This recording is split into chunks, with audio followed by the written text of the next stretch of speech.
Ya, oke. Yang nomor 2 ada Mbak Rini. Dan selanjutnya kita beralih yang nomor 3 tadi ada dari Samsiah.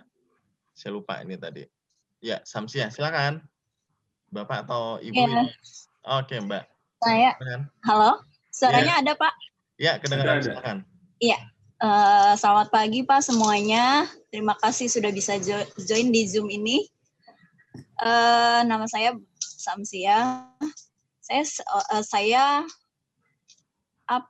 akan membuat produk baju, masker, lebih ke pakai bahan-bahan dari batik atau ini daerah lah Pak. Maksudnya tenun kayak gitu-gitu. Yeah. Nah, saya selama ini membuat produk sendiri, terus kemudian menjual juga. Karena memang saya selama ini jualan lebih banyak di bazar rutin ya Pak, bazar rutin yang sudah resmi atau di gedung perkantoran kalau ada event-event. Nah, saya masih merasa ketinggalan jauh sama teman-teman yang sudah jualan online. Saya pengen coba jualan online itu loh Pak, tapi kendalanya selama ini karena saya menjahit juga, saya motong juga, jadi seperti kesulitan untuk kalau pegang HP, jadi waktunya habis tuh Pak. Jadi baiknya seperti apa gitu. Ini malah saya ditanya ya. Iya ya. Terus apa ya Pak? Oke, nanti kita ulas. Ya. Oke,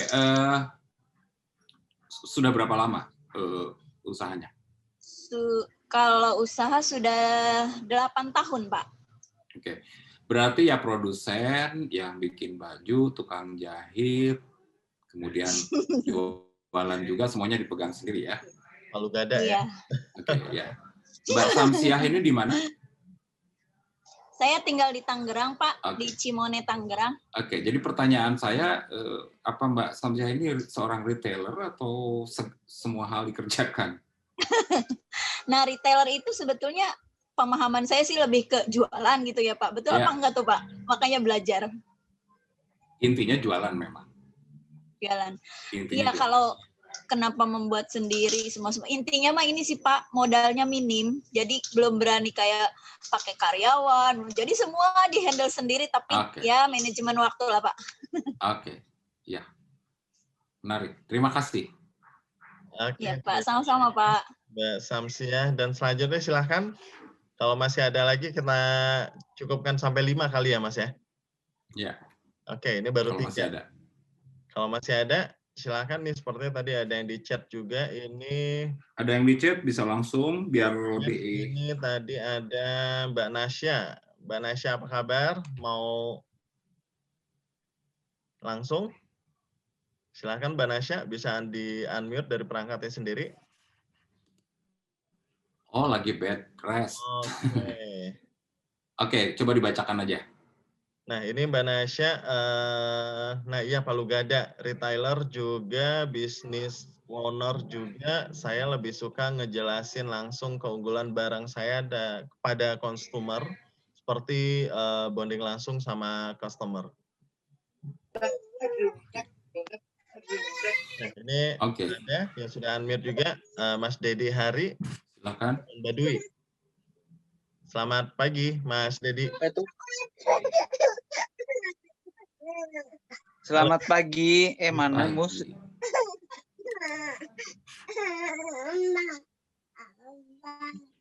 Halo. Ya, halo, silakan Mas. Pagi. Pagi. Oke, silakan Mas Dedi.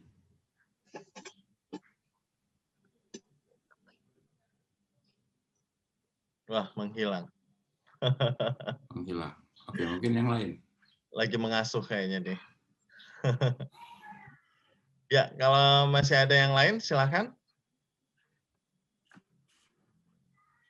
Sayang banget nih kalau nggak. Banyak yang nggak mau ngaku retailer ya, padahal banyak retailer di sini. Nah, ini sudah ada yang mute, Mas Dimas, selamat pagi. Halo Pak. Halo. Ya, saya ke Mas Pagi Pak. Sorry ini saya belum bisa nyalain kamera karena jadi laptop joinnya kameranya nggak sah.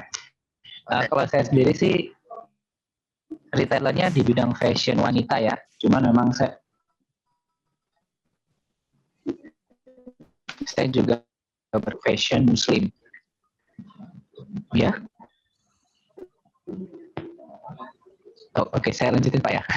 Jadi kalau saya sendiri retailernya memang di Bandung, saya jualan di fashion wanita, baru mulai di Shopee sama di Tokopedia. Nah, untuk yang di kerjaan saya sehari-hari sih, kalau saya sebenarnya di konsultan marketing tapi di produk fashion muslim ya. Hari ini mau sharing-sharing aja apakah memang teman-teman di Jawa Barat ini masalahnya hampir sama karena kena pandemi gitu kan. Yang awalnya penjualan offline pada buru-buru semua ke online seperti itu. Oke. Terima kasih Mas Dimas ya, Kang Dimas. Ya, dan selanjutnya yang terakhir ini ada dari Arama Butik, Deni Wardi. Ya. Ya. Assalamualaikum. Waalaikumsalam. Halo Pak Sadikin Gani. Halo, apa kabar? Baik. Iya, ya saya mau tanya tentang masa depan. Jadi gini kan, seperti Pak Sadikin tahu, saya sudah mulai dengan awalnya dari brand dulu kan, terus ikut seperti di pameran dan konsinyasi, masuk ke marketplace. Nah, awal tahun ini saya tuh baru aja bikin butik offline untuk sebagai display juga sih.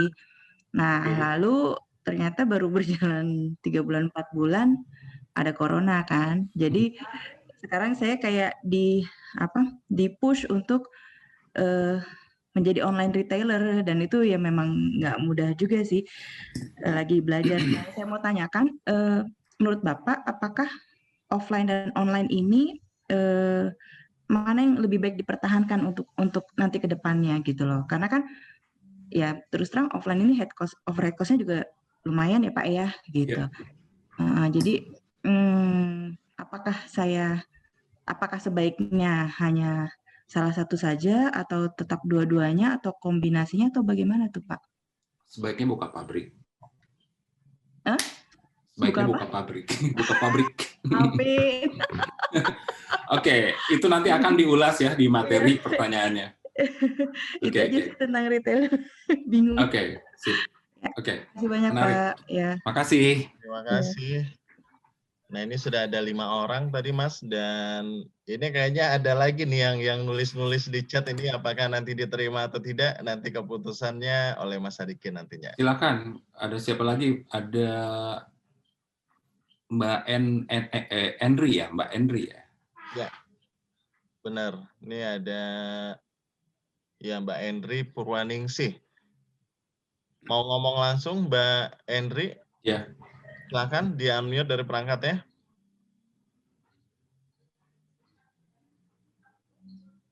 Halo. Halo, maaf baru ambil headset tadi. Oke, silakan. Ya, selamat pagi Pak Sadikin. Saya Pagi. Ya. Kebetulan dari 2014 pakai brandnya Dalam Arts, dan dulu awalnya retailer, jadi saya ambil dari perajin untuk dijual online. Nah, kemarin awal tahun ini malah pengen nyoba jadi produsen, malah pandemi Pak. Oke. Ya, saat ini masih nyoba untuk jadi produsen sih, memang tantangannya berat banget. Itu aja, dan mohon sarannya juga untuk kedepannya gimana nih di bidang fashion, apakah jalur retailer dan business owner bagus atau gimana itu Pak? Oke. Saya malah banyak pertanyaan ya. Oke, pertanyaannya nanti akan saya jawab di sesi ya, karena nanti itu adalah salah satu bagian dari yang akan kita bahas hari ini. Oh iya. Oke, makasih ya Mbak Henry. Mbak Henry di mana? Saya di Jogja, Pak. Oke, jauh. Oke, itu dia tadi. Ini ada Mas Dimas tadi yang nggak sempat terputus. Retailer fashion wanita baru di Shopee. Nah, berarti dia mengaku sebagai retailer juga. Nanti dicatat ya. Oke, sudah tidak ada Mas sepertinya. Oke, kita akan masuk ke bahasan seperti apa wajah retailer itu. Kenapa ini menjadi penting? kenapa membahas retail ini menjadi penting? Katakanlah misalnya kita sebagai orang yang punya perusahaan fashion, kan ada yang dia pemilik perusahaan, dia juga menjadi eksekutifnya, artinya dia terlibat dalam operasional bisnis kesehariannya, ada yang bahkan merangkap jadi kreatif directornya, jadi desainernya, jadi marketernya, jadi macam-macam. Ada juga yang dia cuma business owner, dia cuma punya perusahaan, semuanya dikerjakan oleh staf pegawainya. Nah, apakah kita terlibat dalam proses bisnisnya secara langsung maupun tidak, baik dia pemilik atau dia hanya pegawai dalam satu perusahaan fashion, pemahaman terhadap retail ini menjadi penting.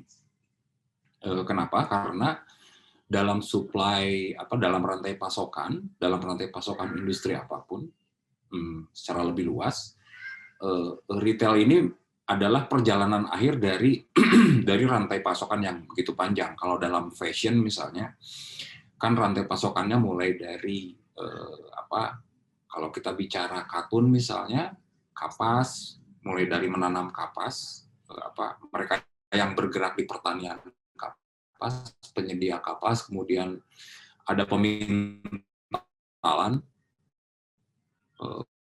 kemudian ada pabrik, kemudian kita beli, kemudian kita ubah kain itu menjadi baju, kemudian kita jual. Nah ini retail ini adalah perjalanan akhir dalam rantai pasokan, sehingga satu produk bisa sampai ke tangan konsumen.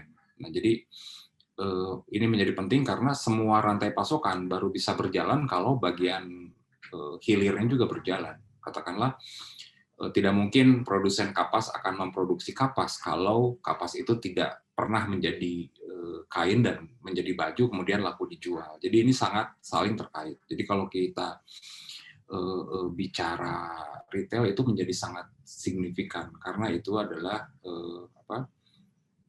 titik di mana sebuah bisnis bisa berjalan. Oke, saya akan share screen.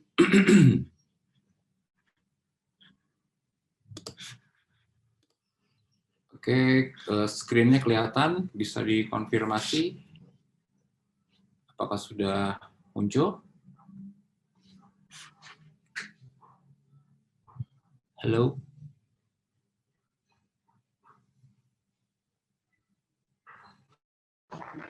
Sudah Pak, sudah muncul. Oke. Ini pertanyaan yang tadi. Oke. Ini adalah kalau kita bicara retail itu salah satu bagian sebetulnya semua dalam rantai pasokan yang panjang, dalam rantai pasokan industri fashion, semuanya penting, dan retail ini menjadi garda paling depan ketika berhubungan dengan konsumen, dengan pengguna akhir. Ini adalah perjalanan akhir dalam rantai pasokan. Kemudian kalau kita bicara retail per definisi, ini pernah disinggung juga di sesi sebelumnya, semua perusahaan yang menjual produk atau jasa kepada konsumen akhir, jadi digarisbawahi bahwa kalau kita bicara retail, artinya kita menjual produk ke konsumen akhir untuk dipakai. Beda dengan wholesaler yang dia tidak menjual sesuatu pada pengguna akhir, tapi pada retail yang akan menjual ke pengguna akhir. Nah, jadi setiap perusahaan yang menjual produk atau jasa kepada konsumen akhir, entah itu melalui toko daring, dalam jaringan online maupun luring, luar jaringan offline, bahkan melalui surat, melalui telepon, melalui internet, bahkan dari pintu ke pintu, melalui mesin penjual otomatis, itu disebut semua aktivitas itu disebut melakukan fungsi retail. Jadi fungsi untuk menjual produk maupun jasa ke konsumen. Jadi kalau kita bicara retail bukan hanya penjualan barang yang bisa kita raba, tapi juga jasa. Jadi per definisi, kalau kita definisikan, retail itu penjualan barang atau jasa ke konsumen, pengguna akhir untuk digunakan sendiri, tidak untuk dijual. Jadi aspek penjualan yang memenuhi syarat sebagai transaksi retail, pembeli merupakan pengguna akhir. Itu yang membedakannya dengan wholesaler yang menjual untuk retail. Nah, kalau kita cermati, jadi sebetulnya kalau kita bicara retail, walaupun mungkin istilah itu tidak muncul di zaman kita masih belum mengenal pasar modern, sebelum kita mengenal alat tukar uang, ketika orang masih bertransaksi itu secara barter, sebetulnya fenomena yang disebut retail itu sudah ada. Jadi kalau kita mundur ke belakang, mungkin kurang lebih sekitar 200 tahun, sejak 200 tahun yang lalu, retail secara global telah mengalami banyak perubahan. Jadi ada beberapa hal yang terjadi, perubahan yang terjadi. Pertama adalah yang dulunya berbasis pasar menjadi berbasis toko, yang sebetulnya fenomena ini masih bisa kita lihat misalnya di cara pertukaran yang sangat tradisional itu di beberapa daerah masih terjadi. Ada beberapa daerah yang masih bisa melakukan barter gitu. Kemudian pasarnya juga masih belum berbasis toko. Kalau kita misalnya di kota-kota besar itu kan sering ada pasar kaget gitu ya. Mereka nggak punya toko tapi berjualan di pinggir jalan pada waktu tertentu. Contoh misalnya ketika Car Free Day atau pada hari Jumat, biasanya di sekeliling masjid itu akan banyak orang yang berjualan, atau kalau di gereja itu hari Minggu biasanya orang di sekitar gereja ada yang berjualan. Itu sebetulnya konsepnya adalah pasar bertransaksi. Jadi kalau kita lihat fenomena retail secara dalam faktanya saat ini itu ada yang masih sangat tradisional, ada yang sudah sangat modern, dan itu berkembang sesuai dengan terkait juga dengan perkembangan teknologi, kemudian perkembangan budaya masyarakatnya. Nah, dulu kita mengenal retail secara formal itu dari pasar kemudian menjadi toko, kemudian perubahan dari toko grosir yang yang tadinya orang berjualan berhubungan dengan orang, kemudian mulai swalayan, supermarket, kemudian Uniqlo, kalau di fashion itu kan swalayan, konsepnya swalayan. Kemudian ada pusat perbelanjaan, ada department store, kemudian dan saat ini retail itu sangat perkembangan retail itu sangat dipengaruhi oleh perkembangan teknologi, terutama teknologi digital. Nanti kita lihat. Nah, karena fenomena retail ini bukan fenomena yang baru, fenomena lama, kita bisa melihatnya, misalnya saya akan menunjukkan, nah ini adalah yang sebelah kiri itu adalah terjadi di Amerika sekitar abad ke antara 17-18, itu orang masih bertukar secara barter. Nah, pertanyaannya apakah pada zaman itu sudah ada fenomena yang disebut dengan pertukaran fashion? Sebetulnya ada, sudah ada. Jadi kalau kita bicara fashion dalam makna untuk menghias diri, itu sudah terjadi bahkan di abad ketika orang masih melakukan penjualan barter. Contohnya adalah ketika orang-orang Spanyol melakukan ekspedisi, orang-orang Inggris masuk ke Amerika, kemudian orang Prancis masuk ke Amerika, sebetulnya sudah terjadi penjualan, terutama adalah penjualan manik-manik. Jadi aksesoris manik-manik yang dibuat secara tradisional oleh masyarakat Amerika, masyarakat Amerika yang asli, orang-orang Indian, itu bertukar dengan para pendatang, terutama untuk aksesoris. Terus kemudian kalau kita di Asia misalnya ada yang namanya jalur sutra, jadi sebetulnya perdagangan itu sudah terjadi. Nah, dari barter ini kemudian berkembang, orang menemukan alat tukar, kemudian muncul toko. Nah, yang menarik adalah kalau kita melihat fenomena di Indonesia, berbagai jenis retail ini ada gitu, bisa kita saksikan dari yang tradisional sampai ke yang modern. Nah, kita melihat ini adalah retail non toko gitu ya. Mungkin kawan-kawan tidak sangat familiar dengan pemandangan seperti ini, terutama kalau ke Bandung.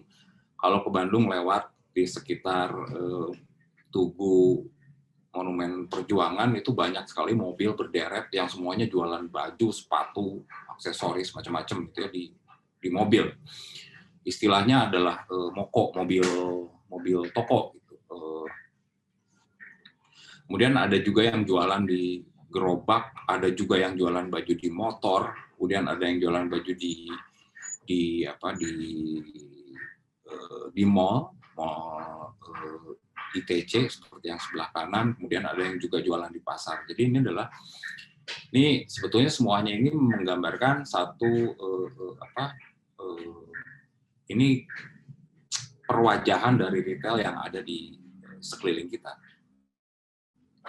Intinya kan menjual produk ke pengguna akhir. Medianya banyak. Kemudian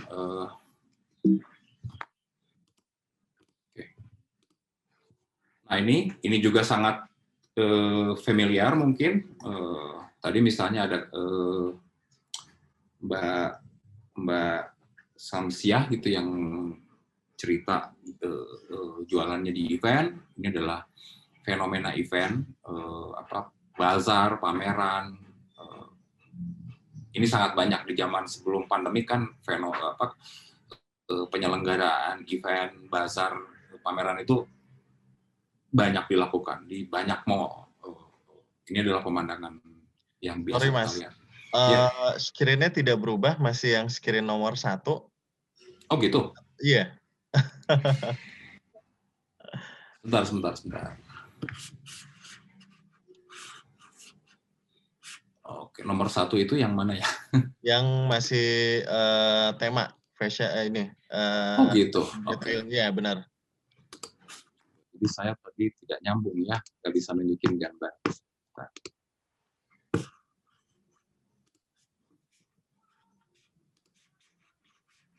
Sudah berubah? Ya, ini sudah berubah. Oke, ini kelihatan ya? Jadi ada 2 foto kan? Ya, ada 2 foto kelihatan, Mas. Oke, nanti dikonfirmasi kalau tidak berubah. Oke, ini sebelah kiri tadi saya cerita ya, fenomena barter di India kan, kemudian ditemukan toko, kemudian ini adalah fenomena keseharian yang bisa kita lihat, retail di mobil, moko, di gerobak. Indonesia ini unik gitu, unik sekali. Ada yang jualan di mobil, jualan baju di gerobak, kemudian di emperan, di motor bahkan. Ini retail berjalan semua. Kemudian di bawah yang di kelas ITC. Kemudian ini adalah gambar pameran, event yang sangat familiar dan mungkin di antara kawan-kawan ini banyak yang pernah melakukan ikut menjadi peserta salah satu bazar atau event tertentu di mall atau di gedung tertentu. Ini juga adalah gambaran retail. Kemudian, ini adalah gambarnya masih belum berubah, masih yang gitu juga ya. Tadi iya, benar. Sebentar, ini nggak tahu kenapa Zoom saya ngadat. Bentar. Sorry.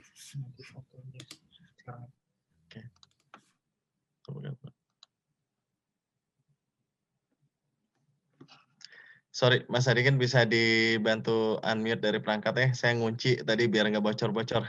Oke, sudah. Oke. Yang lain tadi nggak ngelihat ya, gambarnya nggak berubah ya? Iya, tadi gambarnya nggak berubah. Yang awal Mas Nadikin ganti yang 2 gambar, habis itu bercerita tentang toko, nah itu tidak berubah. Oke, coba sekarang saya coba lagi.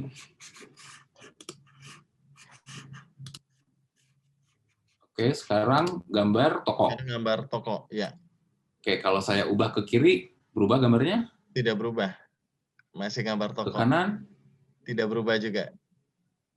Oh, ini kenapa ya? Sepertinya harus Aduh, manual nih gawat kayaknya ini. nih. Bentar.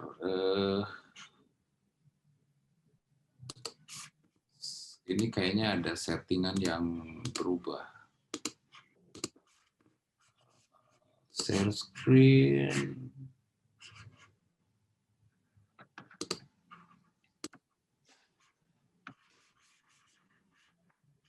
Maaf ya, ada sedikit gangguan teknis.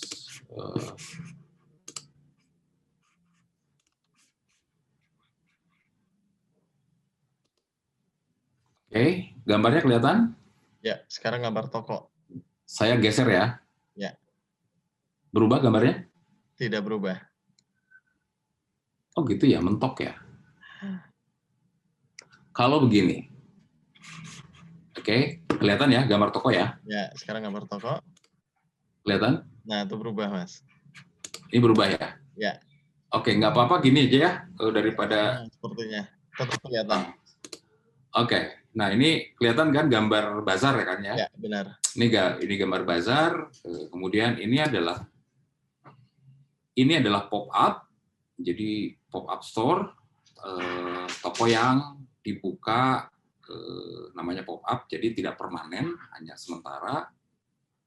Kemudian mungkin kawan-kawan di kota-kota besar yang biasa ke mall itu sudah sangat familiar dengan toko pop-up semacam ini. Terutama kalau di Jakarta misalnya yang sering ada pop-up itu di Plaza Indonesia, kemudian di Grand Indonesia, di Plaza Senayan, kemudian Senayan City. Nggak semua mall sebetulnya yang bisa menyediakan lahan untuk pop-up sebesar ini gitu ya. Nah, kemudian kita cukup akrab juga dengan departemen store yang sebelah kanan sentral, kelihatan ya gambarnya ya. Itu sentral adalah departemen store, kemudian yang sebelah kiri itu lebih ke toko, istilahnya specialty shop. Toko hanya menjual produk dari satu brand. Kemudian kalau yang di kota besar juga kenal IKEA, kemudian ada Carrefour, ini juga salah satu bentuk retail yang berbeda dengan yang tadi, walaupun sama-sama menjual sesuatu, tapi mereka menerapkan satu pendekatan atau satu konsep retail tertentu. Kemudian ini adalah online, ini adalah retail online, dua brand, jadi dia e-commerce, kita lebih sering menyebutnya sebagai e-commerce brand yang hanya menjual produk dari brand yang bersangkutan. Kemudian ini adalah sama-sama e-commerce, tapi kalau yang ini itu online store yang menjual satu brand karena ini dikelola oleh brandnya sendiri, sementara yang ini adalah marketplace. ASOS itu marketplace, juga retail yang marketplace, retail B2B dan B2C. Kemudian kalau moda operandi ini retail dari multi brand, model bisnisnya adalah B2C. Sementara kalau ASOS itu ada yang B2C, ada yang C2C. Nah, kemudian ini juga retail, tapi retail ini B2C, B2B. Mungkin ini lebih tepat disebut sebagai platform B2B. Jadi sebuah brand katakanlah bisa bisa berperan sebagai wholesaler. Jadi kalau ini bisnisnya agak berbeda, bukan untuk pengguna akhir, tapi ini adalah platform di mana sebuah brand atau sebuah jenama fashion menjual ke retailer. Jadi kalau yang tadi retailer, kalau ini adalah platform untuk menghubungkan antara satu brand dengan retailer. Ini platform B2B, platform untuk menjual bajunya bukan satuan, tapi dalam jumlah yang banyak untuk dijual lagi. Nah, kemudian kita juga melihat perkembangan bahwa sekarang dari tadi yang masih sangat tradisional, orang jual tanpa toko, kemudian orang jualan menggunakan berdiri toko, sekarang sudah bergeser lagi, bukan hanya website, tapi juga kita mengenal ada apps, yang fungsinya sebetulnya tetap sama, mempertemukan antara penjual dengan pembeli. Jadi kalau kita lihat gambaran dari yang masih sangat tradisional, bahkan barter tadi, walaupun perangkatnya sudah berubah begitu canggih, yang tadinya orang bertransaksi untuk membeli barang itu secara langsung harus ketemu, kemudian sekarang sudah bisa dilakukan tanpa mengenal jarak. Orang bahkan yang terpisah jarak benua pun bisa melakukan transaksi. Kita bisa berjualan ke orang-orang yang puluhan ribu mil jauhnya, gitu ya. Nah, kemudian kita mengenal ada website, kemudian perkembangan selanjutnya kita mengenal lagi ada apps yang memperingkas orang untuk satu retail berkomunikasi dengan konsumennya lewat perangkat smartphone. Nah, perkembangan yang terjadi dari yang masih sangat tradisional sampai yang sudah begitu kompleks seperti saat ini, prinsipnya tetap sama, adalah menjual sesuatu, entah itu produk produk fisik yang bisa kita raba maupun jasa. Produk maupun jasa itu prinsipnya adalah mempertemukan antara penjual dan pembeli. Nah, retail ini walaupun kemasannya, salurannya berubah, sudah sedemikian kompleks, tapi prinsipnya tetap sama, menjual sesuatu. Nah, yang kemudian harus digarisbawahi, walaupun retail itu adalah tempat untuk menjual sesuatu, sebetulnya kalau kita bicara retail bukan hanya saya jual 10.000 kemudian orang beli. Fungsinya bukan cuma tempat berjualan. Kalau kita misalnya lihat pasar kaget, kalau kita ke pasar kaget saat Car Free Day misalnya, atau kita ke sekitar pasar, itu kan orang buka lapak seadanya. Orang menawarkan satu barang, kemudian kita terjadi transaksi. Nah, kalau dalam retail modern, orang juga membeli, apalagi dalam fashion. Fashion ini kan fungsinya sudah, yang tadinya baju, sekarang menjadi fashion aja itu sudah berubah. Ada berubahnya bukan soal image tentang baju, tapi juga akan mengubah banyak hal. Dulu orang beli baju itu untuk kebutuhan yang sifatnya fungsional, untuk melindungi, menutupi tubuh, atau misalnya di tempat yang dingin untuk menghangatkan tubuh dengan pakaian, dengan jaket, itu fungsional. Nah, dalam fashion perkembangannya itu orang membeli baju itu bukan hanya untuk tujuan fungsional, tapi juga ada tujuan untuk eksistensi diri, ada tujuan untuk membuat dirinya menjadi lebih menarik, menjadi lebih cantik, lebih tampan. Kemudian ada juga yang tujuannya adalah untuk diakui sebagai bagian dari satu kelompok tertentu. Nah, artinya bahwa orang membeli pakaian bukan cuma untuk fungsi. Jadi ada unsur kesenangannya, ada unsur rekreasinya, sehingga kalau kita bicara retail fashion, fungsi dia bukan cuma sekedar tempat untuk menjual, tapi juga tempat untuk memberi nilai tambah.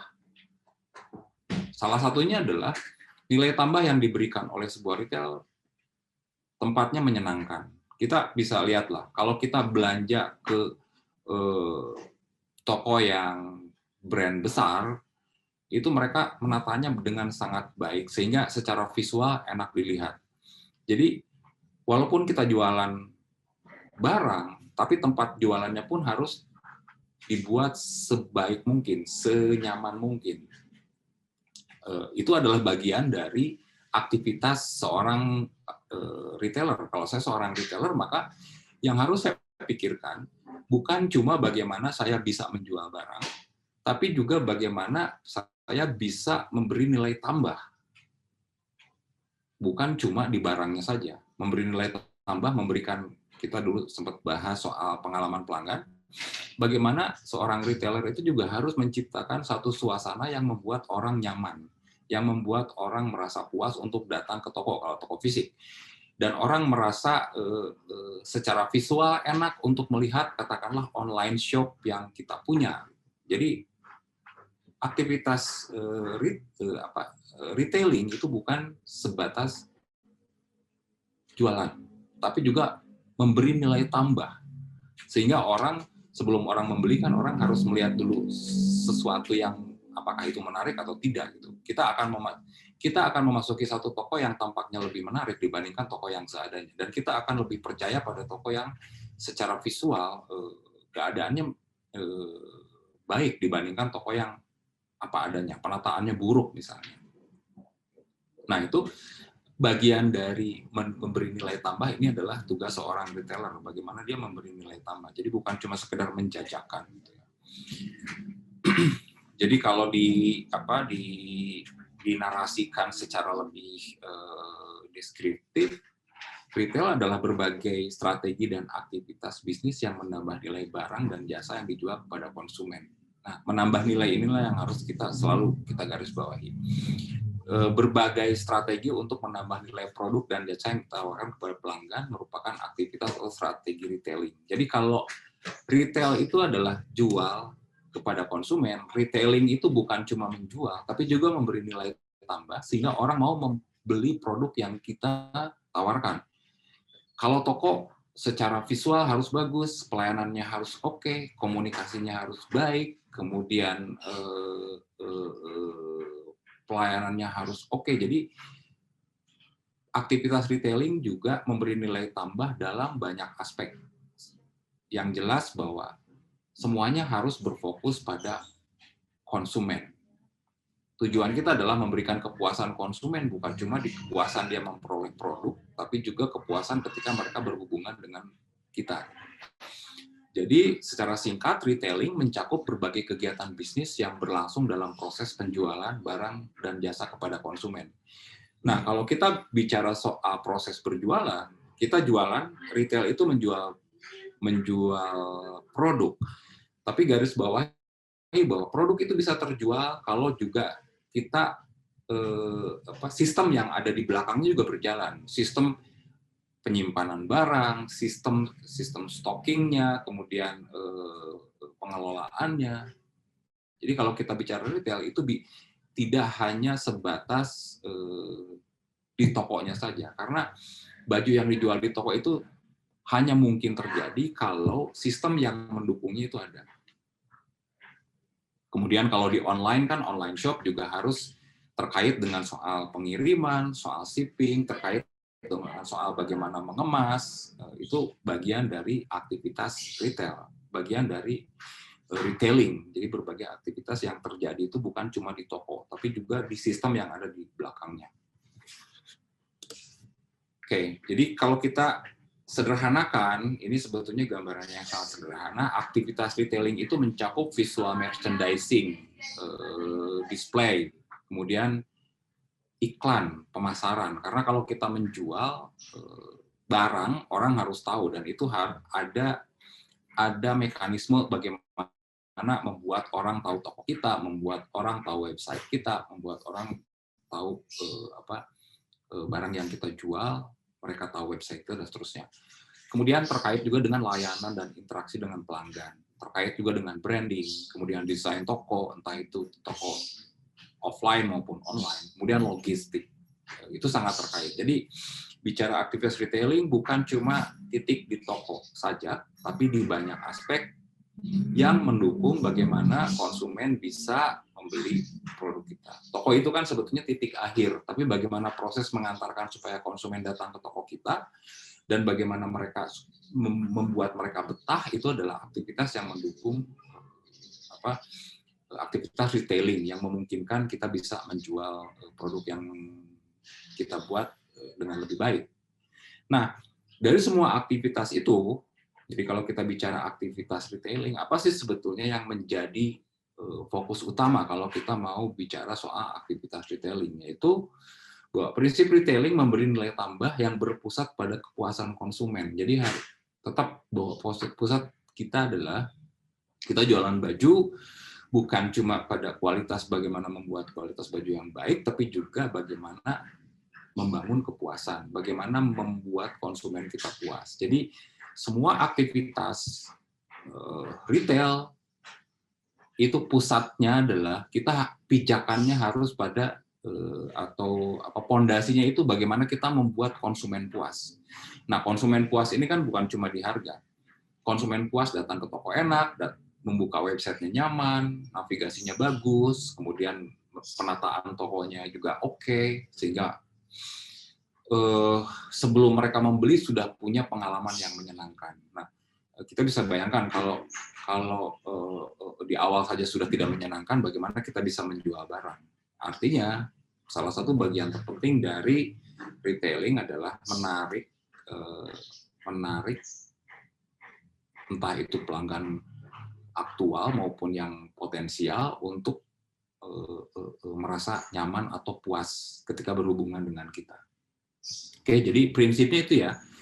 Prinsip retailing adalah memberi nilai tambah yang berpusat pada kepuasan konsumen. Jadi memberi nilai tambah bagaimana supaya si konsumen ini merasa puas. Nah, ini posisi penting retailer. Tadi kalau kita ini adalah sistem yang yang saya kemukakan ini sistem yang terpisah, sebetulnya yang praktiknya di lapangan atau praktik yang mungkin kawan-kawan lakukan itu kita juga sebagai manufacturer juga sebagai retailer itu bisa double. Yang jelas bahwa kalau kita bicara, tadi di awal sudah saya jelaskan bahwa kita bicara retailer, posisinya adalah retail ini menjadi jembatan yang menghubungkan antara produksi dan konsumsi.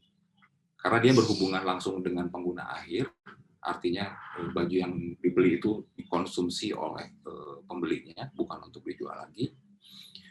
Dan di satu sisi adalah produksi. Jadi retailer adalah penghubung antara manufacturer dengan konsumen dalam rantai pasokan. Jadi posisinya seperti itu.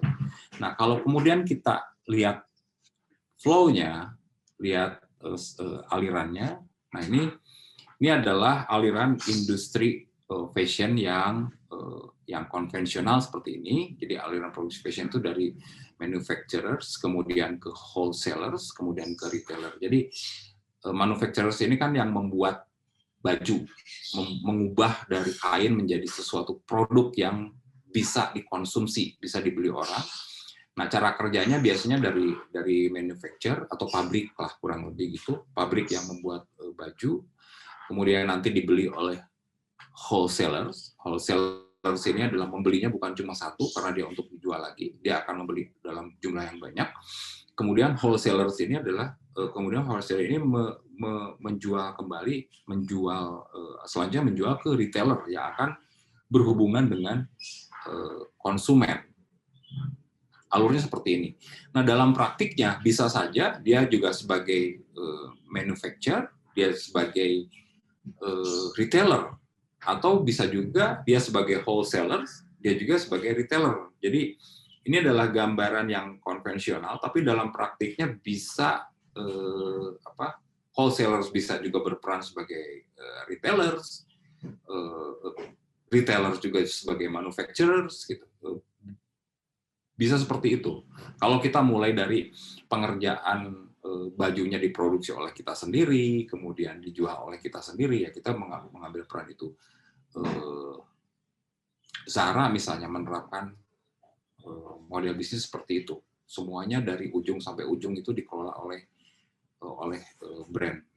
Tapi ada juga yang dia sebagai, misalnya kalau kita sebagai produsen, kita sebagai pemilik brand, kita juga bisa menjual baju kita ke wholesalers. Kalau kita misalnya menjual baju itu di satu department store yang dikelola satu perusahaan department store, kita jual ke mereka, kita juga bisa jual langsung.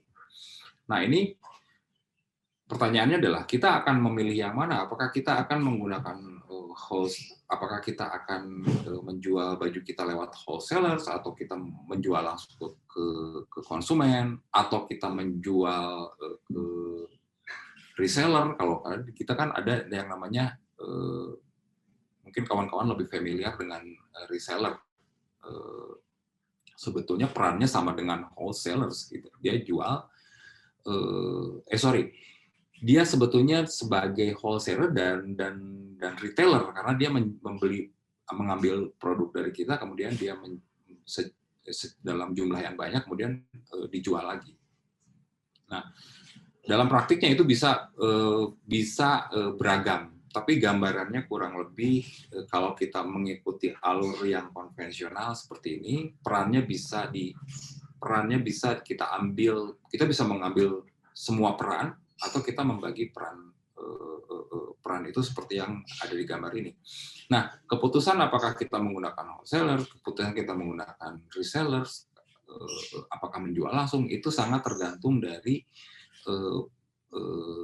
perhitungan atau rencana bisnis kita seperti apa. Karena semua sistem itu ada konsekuensinya. Kalau kita misalnya menggunakan, kalau kita mau menjual langsung tanpa lewat wholesaler misalnya, tanpa pihak ketiga, tantangannya tentu akan berbeda dengan mereka yang menjualnya lewat wholesalers. Kemudian begitupun mereka yang mengambil cara penjualannya melibatkan wholesalers akan berbeda dengan yang langsung. Nah, ada keuntungan dan kerugiannya. Kalau katakanlah misalnya ada juga brand yang menggunakan strategi ini bukan cuma untuk jualan. Katakanlah ada satu department store yang bagus, yang cukup punya nama misalnya, dan itu menjadi saluran untuk memperkenalkan brand kita. Bisa saja menggunakan kita menerapkan pendekatan untuk tidak menjual secara langsung ke konsumen, tapi lewat satu department store tertentu. Tujuannya bukan untuk jualan, tapi supaya orang mengenali produk kita, karena departemen store yang bersangkutan lebih dikenal orang. Jadi bisa macam-macam tergantung dari kebijakan kita. Dan kita bisa menggunakan saluran yang tersedia untuk penjualan itu dengan berbagai tujuan. Bisa memang tujuannya untuk menjual, bisa juga untuk memperkenalkan pada publik. Ada banyak brand, misalnya brand yang baru, mereka cenderung memilih masuk ke retailer yang B2C, dengan harapan orang akan lebih mudah untuk tahu brand kita. Katakanlah misalnya brand kita masuk ke sentral dengan asumsi bahwa di sentral orang lebih tahu ke sentral, sehingga kalau kita mau memperkenalkan brand kita atau produk kita lewat sentral akan lebih efisien daripada kita memperkenalkan langsung ke publik. Nah, semua itu harus diperhitungkan. Kita akan menggunakan saluran mana itu harus diperhitungkan awal dengan pertimbangan apakah ini cukup memberi nilai tambah buat brand kita atau tidak. Jadi ada banyak pilihan yang bisa kita rencanakan.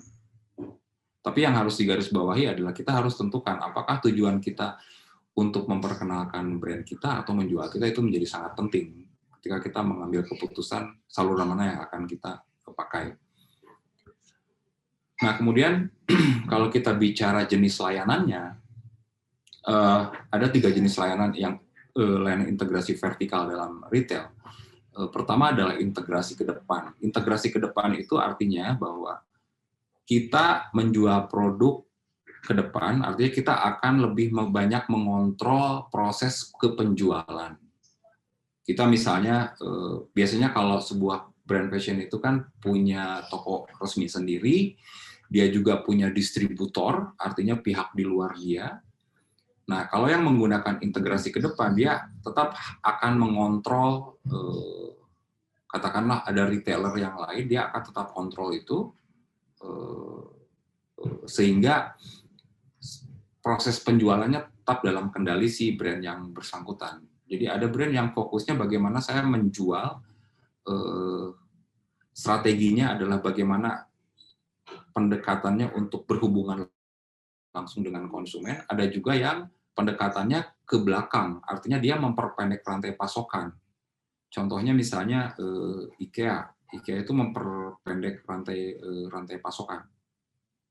Ada juga yang melakukan di tengah-tengah antara integrasi ke depan dan integrasi ke belakang. Jadi kalau integrasi ke depan, produsen menyediakan satu atau lebih rangkaian aktivitas dalam rantai pasokan retail untuk mempertahankan kendali atas distributornya. Dia bisa ngontrol ke penjualan dan distributornya dia tidak dia lebih melakukan pendekatannya itu bagaimana proses penjualannya. Tapi sementara kalau yang integrasi ke belakang, dia lebih mengontrol bagaimana proses supply-nya untuk penjualan. Jadi kalau yang integrasi ke belakang, perusahaan memperluas perannya melakukan aktivitas manufakturnya ke belakang. Jadi menguatkan ke bagian supply-nya, sementara kalau yang integrasi ke depan menguatkan ke penjualan langsung ke konsumennya. Nah, yang integrasi seimbang, perusahaan memproduksi, menjual secara grosir sekaligus menjual ke konsumen, sehingga memiliki kendali penuh dari produksi hingga distribusi. Nah, ini tergantung juga ketika mana pendekatan yang akan kita pilih, itu juga tergantung dari situasi kondisi perusahaan yang bersangkutan. Dan yang jelas bahwa pertimbangan orang memilih jenis layanan mana yang lebih cocok dengan brandnya itu sangat tergantung dari rencana bisnisnya. Dan pilihannya semuanya tujuannya adalah bagaimana mengefisiensikan perusahaan dan dengan penjualan yang lebih baik, gitu. Kurang lebih seperti itulah. Kemudian, nah kalau kita bicara retailer itu ada klasifikasi. Nah, ini pemahaman ini menjadi penting. Pertama adalah jangan sampai kita menjadi salah penggunaan gitu ya, salah memberikan istilah. Jadi saya sempat ada satu pertanyaan, saya pakai istilah butik atau istilah apa ya? Ya tergantung, karena istilah itu ada konsekuensinya gitu loh. Kalau kita mendirikan butik misalnya, itu jelas kalau kategori untuk retailer butik itu pengecer yang menjual produk ke ceruk pasar, biasanya kecil, spesifik gitu ya. Tapi dia punya kemampuan untuk daya belinya tinggi. Dan kemudian barang yang dijual di butik juga kelasnya berbeda dengan barang yang dijual di toko biasa. Butik ini lebih, karena dia tidak memproduksi secara massal, dia sebetulnya lebih ke konsumennya itu adalah lebih klien individual yang berani bayar lebih tinggi dibandingkan dengan toko biasa. Kemudian ada specialty shop. Specialty shop ini mungkin kalau kawan-kawan punya jenama, entah itu baju, aksesoris, sepatu, tas. Nah, retailnya itu,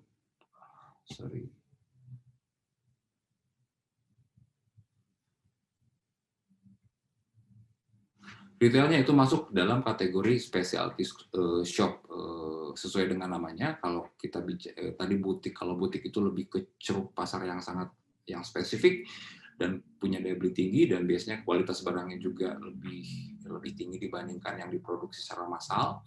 Sementara kalau specialty shop itu pengecer yang menjual klasifikasi produk tertentu dan aksesoris yang terkait, biasanya melayani berbagai demografi. Kita ambil contoh misalnya satu jenama yang dia jual baju, jual aksesoris, bisa juga jual untuk orang dewasa, bisa juga jual untuk remaja. Tapi barangnya spesifik, baju gitu ya. Dan aksesorisnya, kalaupun dia menjual aksesorisnya, salah satu contohnya adalah kalau lokal brand misalnya minimal itu menjual untuk orang dewasa, juga ada untuk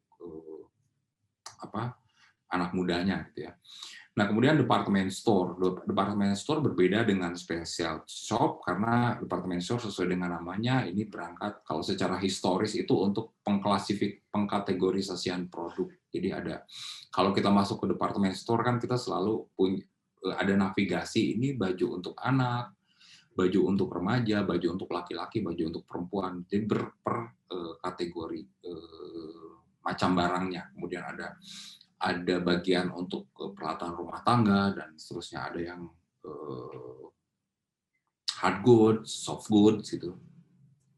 Per kategori kalau kita bicara department store. Dan biasanya kalau department store kategorinya barang-barang yang dibagi per kategori walaupun brandnya biasanya multi brand. Nah, beda dengan department store yang satu brand sendiri. Contoh misalnya kalau kita masuk ke Marks and Spencer misalnya. Marks and Spencer ada bagian anak, bagian laki, baju dalam, baju outer dan seterusnya. Kemudian dia juga punya untuk peralatan makanan itu, tapi brandnya satu. Tapi juga ada yang brandnya banyak. Contohnya adalah Central misalnya, ada begitu banyak brand satu department store. Kemudian ada lagi retail off-price merchant, pengecer yang menawarkan campuran barang keras dan lunak. Hard goods dan soft goods, biasanya itu produk sisa dengan harga yang lebih rendah dibandingkan pengecer konvensional. Nah, kalau kawan-kawan yang di Jakarta kemudian coba berkunjung ke Kuningan City, itu akan menemukan barang-barang sisa dari brand-brand global. Toko-tokonya ya ditata apa adanya, dan itu harganya lebih murah. Biasanya itu yang season udah ganti season tapi produknya masih ada, dilarikan ke situ. Kemudian ada juga yang sisa stoknya tersisa dalam satu season tertentu, itu dijual ke situ. Itu namanya off-price merchant. Nah, off-price merchant ini bisa dilakukan oleh brand kita sendiri, bisa juga oleh pihak lain. Katakanlah misalnya kita punya 2 toko nih, kita punya 2 toko yang memang selalu up to date, toko untuk menampilkan produk yang memang sesuai dengan musimnya. Kemudian ada selesai musim, ada yang sisa, nah kita bisa bikin stok toko untuk menjual barang sisa kita gitu. Jadi ada strategi. Kalau kita punya barang kan biasanya itu, kalau brand-brand besar, barang yang sudah melewati season karena sudah ada barang baru itu ditarik, ada yang dijual lagi sebagai secara murah, ada yang dihancurkan. Kemudian sekarang kalau dalam spirit sustainable itu ada beberapa brand, mungkin bukan brandnya, ada perusahaan yang justru menampung baju-baju yang sisa, baju-baju sisa penjualan yang tidak laku, itu untuk di upcycle. Saya lupa, ada satu perusahaan di luar itu, dia mengumpulkan misalnya baju-baju sisa dari Adidas, dari Nike, dari Supreme, kemudian dia ubah yang tadinya jaket, dia ubah jadi bra, dia ubah jadi celana, tapi memanfaatkan barang-barang dari dari brand-brand tertentu yang sisa, barang-barang sisa yang tidak laku tidak laku dijual karena sudah terdesak oleh koleksi yang baru. Nah, bisa juga kita membuat toko khusus yang menjual sisa stok kita itu dengan harga yang lebih murah. Jadi bisa saja kita punya specialty shop sekaligus kita punya off-price merchant gitu, yang menjual produk-produk sisa. Nah, kemudian yang lainnya adalah klasifikasi yang fashion manufacturers outlet, pengecer yang menjual bermacam produk satu merek tertentu dengan harga diskon pabrik. Contohnya kalau ke Bandung, factory outlet gitu ya. Walaupun dalam praktiknya sih kita kadang-kadang sering ini barang rejectan atau barang bagus, tapi karena dijualnya banyak bisa menjadi lebih murah. Tapi yang jelas pabrik tertentu buka toko dengan harga diskon pabrik. Ini juga jadi salah satu alternatif. Kemudian ada lagi kategori retail ya, diskon operation atau pengecer berorientasi nilai. Adalah mereka yang menawarkan berbagai barang pakaian berlunak dengan harga yang jauh lebih rendah. Nah, biasanya yang diskon operation ini, pertanyaannya adalah kenapa satu baju tertentu bisa dijual lebih murah di retail diskon operation? Kenapa dia bisa menjual lebih murah 15% misalnya? Nah, salah satunya adalah biasanya kalau retail yang masuk kategori discount operation, dia tidak memberi nilai tambah dalam aspek toko misalnya. Tokonya ya toko biasa aja, sekadarnya untuk mengefisiensikan biaya, servisnya juga tidak terlalu bagus, karena yang dia jual adalah diskon. Jadi salah satu kenapa dia bisa menjual lebih murah, karena dia tidak memasukkan aspek yang memberi konsekuensi biaya. Contohnya penataan tokonya apa adanya, servisnya juga biasa saja, makanya dia mampu bisa memberikan diskon. Jadi dia membuang beberapa aspek supaya dia bisa jual murah. Nah, ada konsumen yang memang dia sangat butuh dengan satu suasana yang menyenangkan selain kebutuhan berbelanja sesuatu. Tapi juga ada orang-orang yang dia tidak peduli, tokonya mau ditata sedemikian rupa, yang penting murah gitu. Nah, jadi ada macam-macam konsumen, makanya muncul klasifikasi retailer ini menjadi macam-macam. Karena juga konsumennya macam-macam. Ada yang lebih sangat mementingkan tokonya yang nyaman, ada juga yang nggak penting, yang penting barangnya murah. Itu kan dua pandangan konsumen yang berbeda. Dan itu ada dua jenis retail yang bisa merespon model konsumen seperti itu. Kemudian yang lainnya adalah ada warehouse club. Ini pengecer yang membeli dan menyimpan berbagai macam barang keras dan lunak dalam jumlah besar dan menjual barang-barang tersebut dalam jumlah besar kepada konsumen dengan harga diskon. Nah, kenapa ini bisa memberikan harga diskon? Karena dia menjualnya dalam jumlah yang banyak. Jadi ada batasan minimal yang bisa kita beli sehingga kita punya dapat diskon. Nah, klasifikasi retailer ini bisa diterapkan oleh kawan-kawan yang punya jenama. Pilihannya yang mana itu sangat tergantung dari situasi dan kondisi brand yang bersangkutan. Tapi ini adalah beberapa pilihan. Jadi kalau kita misalnya jual baju, jangan fokus cuma ke satu model retail, tapi bisa juga mengembangkannya ke retail lain. Paling sederhana tadi lah, kalau kita, karena di fashion itu sistemnya sudah dipastikan bahwa kapan up to date, kapan out of date, sehingga kita bisa tahu kapan barang yang harus dijual obral, kapan barang yang belum obral, mana yang harus ditampilkan menjadi di display di toko, mana yang tidak. Nah, itu kita bisa melakukannya dengan menjual barang-barang yang sisa kita secara khusus, penjualan barang sisa kita. Saya pikir itu akan menjadi hal yang menarik. Atau bisa saja misalnya kalau kawan-kawan di sini yang tertarik untuk bisnis fashion dan tidak punya jenama, bisa aja mengambil peran itu. Misalnya ngambil peran nih banyak sekali UKM yang ketika pandemik banyak baju sisa, sementara sistem fashion yang baru sudah keluar, harus produksi yang baru. Nah, sisa ini bisa aja ditampung oleh seseorang, menampung sekian banyak brand yang khusus untuk menjual barang-barang sisa. Seperti itu. Oke, kok ini ada dua. Oke.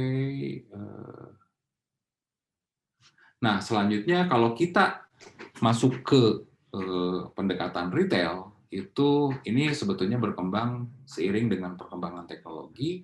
Paling tidak ada yang disebut dengan retail multi-channel dengan retail omni-channel. Nah, bedanya adalah kalau multi-channel, kita misalnya punya toko offline, kita punya toko di mall, kita punya website juga, orang dikasih pilihan, apakah mau lewat toko offline maupun toko online. Katakanlah toko offline, kalau kita buka toko di Jakarta atau Bandung, toko offline hanya bisa diakses oleh orang-orang Bandung saja yang memungkinkan datang ke toko.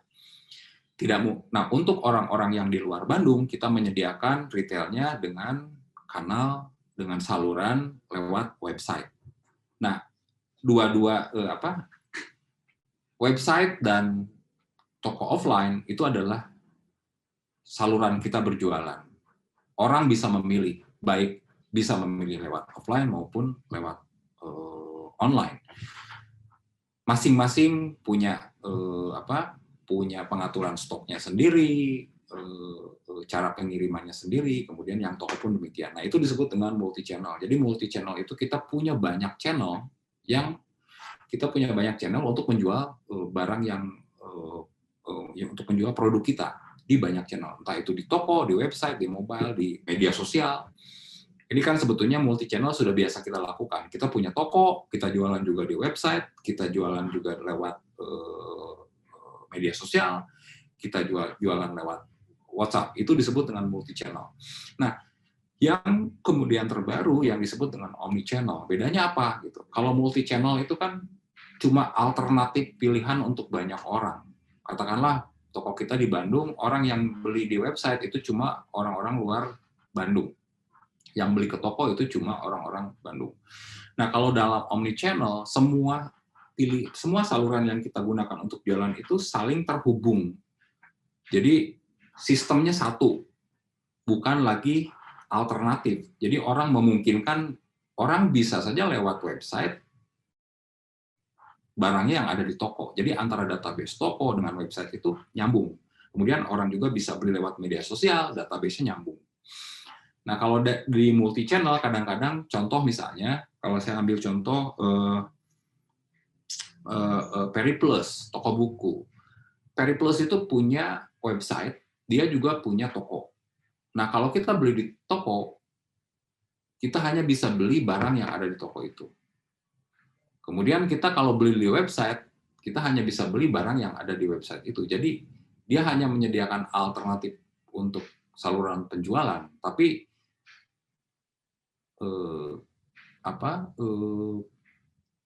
database-nya terpisah. Jadi barang yang dijual di toko dengan barang yang dijual di website itu bisa beda gitu. Jadi kalau kita order di website itu bisa dikatakan barangnya nggak ada, tapi kalau kita datang ke toko ternyata barangnya ada karena terpisah, belum terintegrasi. Nah, kalau kita menggunakan omnichannel, mau kita belinya di lewat Facebook, lewat Instagram, lewat WA, lewat website, lewat toko, semuanya ke satu pintu. Jadi kalau omnichannel itu pintunya satu untuk banyak saluran. Kalau multi-channel, pintunya masing-masing, beda-beda. Gitu. Pengelolaannya pun beda-beda.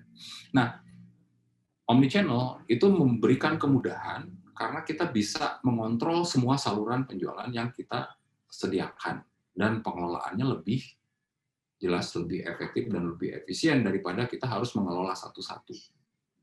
Ini adalah saluran penjualan yang paling baru gitu ya.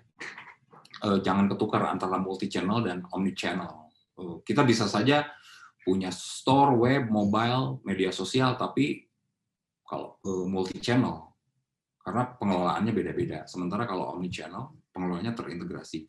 Nah, untuk kawan-kawan yang katakanlah sekarang mau membangun e-commerce, salah satu platform yang menurut saya cukup baik adalah yang berbasis WordPress, itu namanya WooCommerce.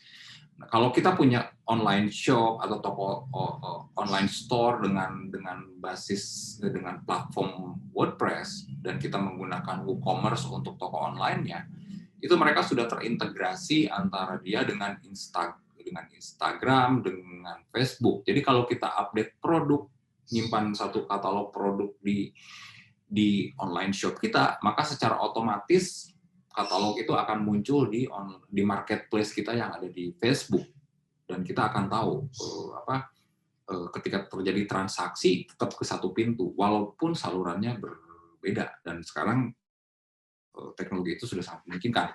Nah, kalau kawan-kawan mau mulai bermigrasi ke kanal digital, sebaiknya menggunakan pilihannya dalam omnichannel. Ada banyak platform yang bisa platform berbayar yang relatif murah yang sudah tersedia saat ini.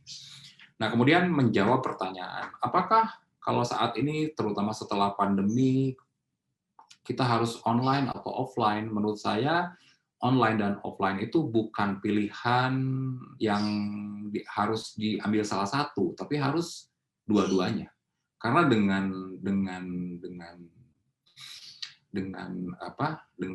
pendekatan omnichannel, semua bisa terintegrasi dalam satu pintu, sehingga orang punya banyak alternatif untuk menggunakan saluran mana. Orang yang misalnya nih, kalau konsumen kita adalah rata-rata pengguna Facebook, tentu dia akan lebih mudah untuk membeli produk kita lewat Facebook. Tapi orang yang lebih banyak menggunakan Instagram akan lewat Instagram. Begitupun orang yang lebih suka browsing lewat online shop, dia akan lewat online shop. Nah, dengan omnichannel, semua kemungkinan itu akan masuk ke dalam satu pintu, gitu. Sehingga kita akan memberikan sekian banyak alternatif tanpa harus dikelola satu persatu, tapi dikelola secara keseluruhan. Jadi punya toko offline, punya online shop itu lebih bagus. Jadi toko online punya, toko offline punya. Tapi lagi-lagi kembalikan, apakah kita punya cukup sumber daya untuk mengelola dua hal itu atau tidak? Kalau dikatakan, apakah setelah COVID retail fisik itu berakhir? Enggak. Retail fisik, kalau saya mencoba membaca beberapa laporan, terutama setelah COVID, retail fisik tetap menjadi kebutuhan untuk brandnya maupun untuk konsumen. Yang berubah sebetulnya setelah pandemik ini bukan retail fisik hilang, atau setelah sudah terjadi perkembangan teknologi online ini begitu dahsyat, kemudian menghilangkan retail offline. Retail offline tetap ada, yang berubah adalah bukan retailnya hilang, tapi konsepnya yang berubah. Kalau kita merujuk ke laporan yang sempat kita bahas di beberapa pertemuan lalu, retail dibutuhkan, tapi retail itu fungsinya bukan cuma untuk orang beli baju dan bertransaksi, bukan cuma tempat untuk jual beli, tapi orang mendapatkan pengalaman berhubungan dengan brand. Jadi toko fisik dibandingkan dengan toko online itu kan sentuhan kemanusiaannya lebih kerasa kalau di offline. Nah, kalau di online itu orang mempermudah untuk melakukan pembelian dari manapun, kapanpun. Jadi dua-duanya ada kelebihan dan kekurangannya. Idealnya adalah sebuah brand tetap harus punya toko retail offline, tapi yang harus diperhatikan adalah konsep retailnya. Kalau dulu sebelum pandemi mungkin kita membuat toko itu untuk transaksi menjual barang, tapi sekarang di zaman pandemi ini ada begitu banyak pembatasan dan orang juga kalau hanya untuk melihat barang, orang akan lebih memilih lewat online, maka yang harus disediakan oleh retail adalah pengalaman yang dia tidak peroleh di online. Kalau toko, kalau retail fisik misalnya hanya mendisplay pakaian, apa bedanya dengan display katalog yang ada di online store? Orang tentu kalau ternyata pengalamannya sama, orang akan lebih memilih lihat lewat online store daripada dia datang langsung dengan banyak pertimbangan. Nah, makanya konsep retailnya harus diubah sehingga orang mau datang. Nah, kalau yang diterapkan oleh beberapa jenama yang sempat di-riset oleh Business of Fashion, itu tadi, bahwa retail fisik bukan cuma untuk jual beli, tapi juga untuk memberi pengalaman yang tidak diperoleh di pengalaman online. Biasanya digunakan untuk event atau lebih bersentuhan dengan berkomunikasi dengan brandnya, lebih banyak ke menyelenggarakan aktivasi untuk melibatkan pelanggan daripada untuk berjualan. Karena kalau untuk berjualan baju orang bisa bertransaksi lewat offline. Atau misalnya untuk present satu koleksi yang baru, toko lebih berfungsi sebagai event untuk memperkenalkan koleksi baru, sementara untuk transaksi penjualannya bisa dilakukan lewat online. Oke, selanjutnya adalah e-tailing, electronic retailing, tapi ini kita akan bahas minggu depan. Jadi untuk saat ini, untuk bahasan kali ini, saya cukup sampai tadi, omnichannel dan multi-channel. Minggu depan kita akan bahas ke bagaimana electronic retailing. Oke, mungkin itu yang bisa saya sampaikan. Terima kasih, saya kembalikan ke Ongki.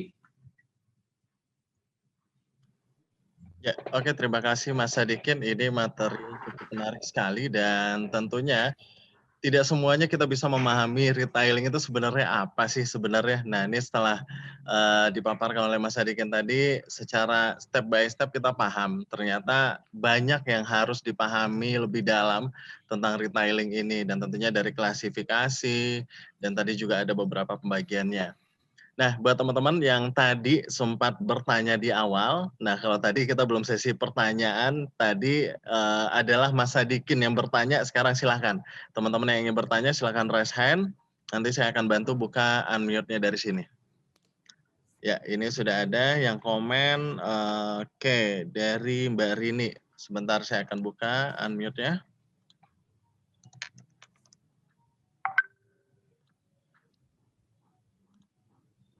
Silakan Mbak Rini diterima untuk request unmute-nya di perangkat ya. Halo, selamat siang. Halo, siang Mbak Rini. Halo. Pertanyaannya pembagian hard dan soft product. Oke. Ini langsung aja ya. Oh iya, silakan langsung aja Mas. Sebetulnya kalau di fashion itu masuk kategori soft goods, jadi barang-barang halus. Kalau hard itu benda-benda keras, meja, kursi, lemari, apalagi onderdil mobil, kulkas gitu ya, itu masuk kategori keras. Jadi kalau kita di fashion pembagiannya ya karena kategorinya adalah soft, sepatu masuk soft, semua produk fashion, sepatu, tas, aksesoris, baju itu masuk ke soft product, soft goods gitu ya, masuk kategori soft. Paling mungkin nanti kalau kita punya retail, kita biasanya membaginya berdasarkan kategori baju laki-laki, baju kalau misalnya ada baju perempuan. Kalau baju perempuan biasanya kategorisasinya baju perempuan, baju aksesoris. Tapi nah bedanya antara retail fisik dengan retail yang non fisik, yang virtual, itu yang virtual kita lebih punya kemungkinan untuk mengkategorisasikan barangnya itu lebih spesifik. Karena kita tidak terbatas ruang kan, kalau di online store kita cuma tinggal bikin halaman aja, misalnya halaman aksesoris khusus. Nanti bisa kita kategorikan aksesoris berdasarkan bahan, berdasarkan warna, kemudian baju atasan bawahan. Nanti kita bisa juga kategorisasikan berdasarkan bukan cuma sekedar atasan bawahan, tapi juga berdasarkan warna, berdasarkan bahan. Nah, kelebihannya kalau di online, kita bisa membuat semakin spesifik detailnya. Bahkan kita bisa membuat kategorisasi berdasarkan harga. Kan kalau kita ke marketplace atau online shop kan kita suka ada fitur yang berdasarkan harga. Kita mau cari harga range berapa ke berapa gitu ya. Nah, yang itu nggak bisa dilakukan di offline. Gitu. Kalau kita mau membagi, ada hal-hal kategori yang tidak bisa dilakukan secara offline. Katakanlah misalnya kita tidak bisa membedakan, kita tidak bisa menyediakan satu ruang yang khusus warna merah semua, warna biru semua. Nanti berdasarkan bahan itu tidak mungkin dilakukan secara offline gitu. Sementara kalau di online kategori sedetil apapun bisa dilakukan. Itu kelebihannya gitu. Sehingga orang akan mudah mencari, entah dia mencari misalnya saya butuh baju warna putih ya tinggal masukin ke fitur pencarian di websitenya, warna putih dia akan keluar baju putih semua. Saya mau cari bahan linen, dia akan keluar bahan linen semua. Jadi lebih leluasa kalau kita mendisplay di retail di toko online. Sementara kalau di retail offline itu sangat terbatas. Dan kalau sekarang menurut saya ke depan lebih banyak untuk kebutuhan untuk pamer gitu, pamer produk kalau di toko itu, bukan untuk berjualan. Kalau menurut ini, kalau saya punya jenama fashion, mungkin yang akan saya lakukan saat ini di zaman COVID ini adalah bukan mendisplay baju baru, tapi lebih akan mendisplay baju-baju yang menurut saya paling, ini istilahnya baju-baju yang dijagokan lah untuk per season. Saya akan menggunakan toko saya untuk mengundang wartawan sama klien setia. Jadi bukan ngundang konsumen sebanyak-banyaknya, tapi saya akan undang wartawan untuk kasih review. Katakanlah wartawan yang ke situ bakal dapat diskon 50% selama nge-review gitu. Nah, itu saya akan gunakan itu lebih untuk kebutuhan branding daripada sebagai tempat untuk berjualan. Nah, lalu berjualannya di mana? Berjualannya online. Jadi itu lebih menjadi fungsinya kan berubah. Fungsi tokonya menjadi berubah dengan kondisi saat ini. Kurang lebih gitu. Oke, pertanyaan selanjutnya ada lagi? Ya. Atau ada yang mau bicara langsung mungkin? Ya, buat teman-teman yang ingin bertanya langsung silakan raise hand. Nanti saya akan bantu buka unmute-nya dari sini. Atau kalau nggak mau ngomong langsung bisa ditulis di kolom chat juga. Nah, saya informasikan juga sambil menunggu yang nanya, ini yang tadi sudah menjawab, nanti saya akan share melalui WA. Tentunya tapi kalau saya lihat ini Mas, ini para pendatang baru kayaknya tadi yang menjawab ini, jadi belum ada yang masuk ke dalam grup kita. Jadi kalau ingin masuk ke dalam grup kelas ini, nanti bisa chat saya melalui WA juga. Saya akan share nomor saya di kolom chat. Ya, ada yang ingin bertanya silahkan. Waktu kita masih ada lebih kurang sekitar 15 menit lagi. Saya persilahkan, bisa di raise hand dari perangkatnya atau bisa ditulis langsung melalui kolom chat.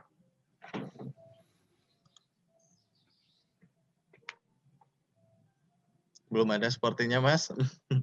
Ada yang, sorry. Ya. Oke, nggak ada.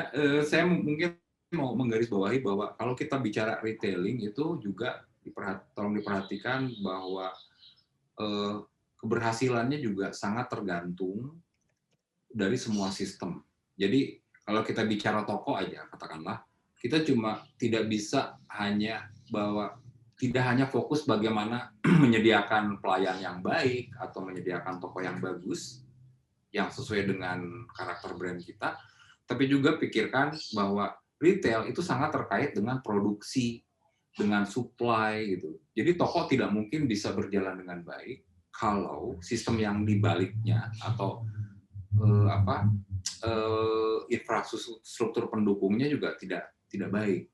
Misalnya kalau kita sudah masuk ke omni channel misalnya, orang belanja online, barangnya ada di toko. Nah, bagaimana membangun satu sistem supaya barang yang di toko ini bisa keluar, kemudian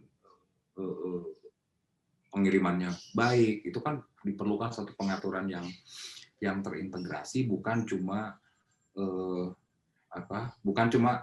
fokus pada toko per se toko gitu, bahwa itu terkait dengan banyak hal. Ya, ini sudah ada masuk pertanyaan dari Mbak Lia Kirei. Nah, pertanyaan adalah apakah handicraft bisa digabungkan dengan fashion dalam satu retail?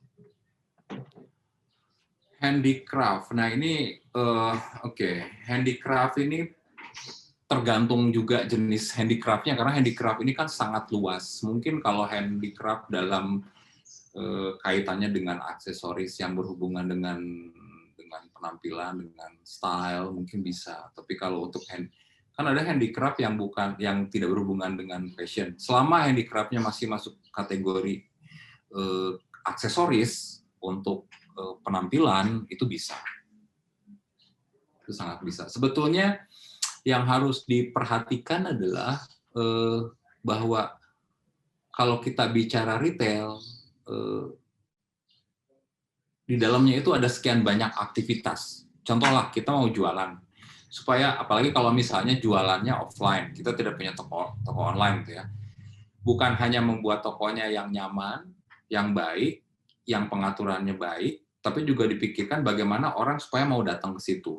Artinya kan nanti berhubungan dengan promosi, berhubungan dengan pemasaran, bagaimana kita menjangkau pelanggan supaya mau masuk ke toko kita, bagaimana caranya supaya orang tahu bahwa kita punya toko, gitu kan. Itu aktivitas bagian dari aktivitas retailing.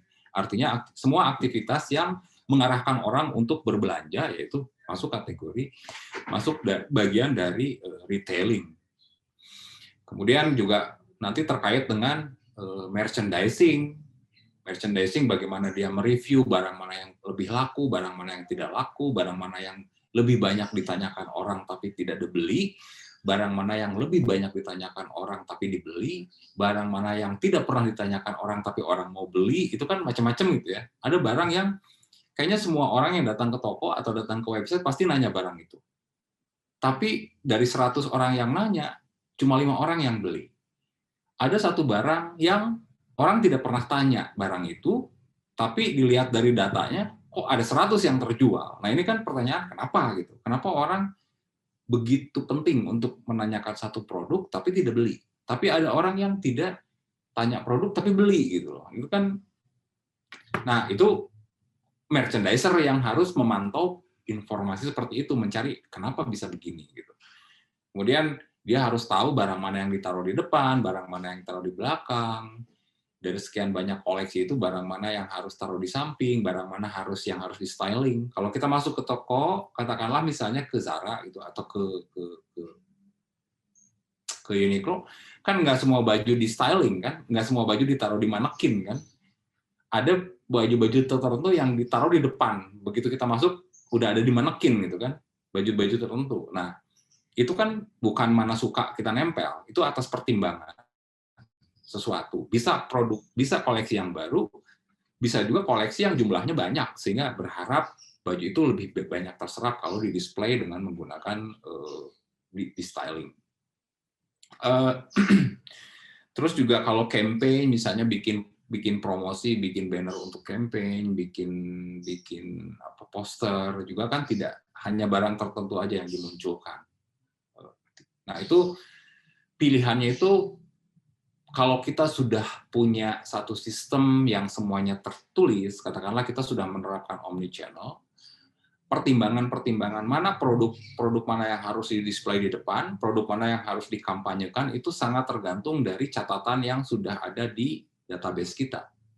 Jadi, keputusan kita menyimpan barang mana yang di depan, menjagokan barang yang mana, menjagokan warna yang mana, itu berdasarkan pertimbangan data, bukan feeling gitu ya. Nah, omnichannel ini kalau kita sudah menggunakan kelebihan kita menggunakan perangkat digital, semua hal yang berhubungan dengan brand kita itu akan terekam dalam database, sehingga kita bisa menganalisis. Oh, katakanlah misalnya di season spring summer produk-produk dengan desain yang semerawut yang lebih banyak disukai. Kira-kira di season berikutnya mana ya, gitu kan? Nah, kita lihat dari sekian banyak barang, ternyata yang banyak dibeli itu bukan yang paling murah harganya, tapi justru yang paling tinggi. Pertanyaannya kenapa? Kita lihat, oh desainnya yang seperti ini. Nah, ke depan itu kan jadi catatan. Jadi catatan ke depan kalau bikin koleksi harus yang setipe ini nih, biar orang banyak beli dengan harga segini. Jadi itu semuanya keputusan-keputusan bisnis kita berdasarkan data, bukan berdasarkan feeling. Ya intuisi ada, tapi kita harus mengandalkan pada data yang memang datang dari konsumen langsung. Itulah gunanya feedback menjadi penting. Ya, pada teman-teman waktu kita masih ada sekitar lebih kurang 10 menit lagi. Kalau yang masih ada ingin bertanya silahkan di raise hand atau bisa melalui kolom chat. Nah, kalau membahas tentang merchandiser tadi, Mas. Nah, tadi kan ada klasifikasi. Nah, sebenarnya ini akan pembahasan minggu berikutnya pastinya ya. tadi kan ada beberapa klasifikasi dari retailer tersendiri. Nah, tadi ada toko yang sifatnya adalah department store maupun butik. Nah, sebenarnya dari yang kecil banget itu pasti adalah butik gitu kan. Seberapa penting sih sebenarnya apakah si owner butiknya atau si karyawan butiknya memiliki ilmu tentang merchandiser ini?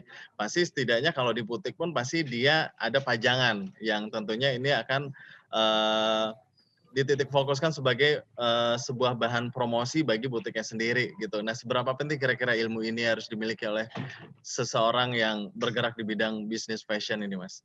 Oke. Merchandiser itu, ini saya pernah singgung di kelas di kampus, atau di sini suka bingung ya, kelas yang mana. Jadi, ada merchandiser, ada buyer. Kayaknya di kelas kampus deh, saya jelasin. Oke. Ada merchandiser, ada buyer. Kalau kita bicara dua sosok ini, setiap jenama fashion harus punya ya, buyer sama merchandiser.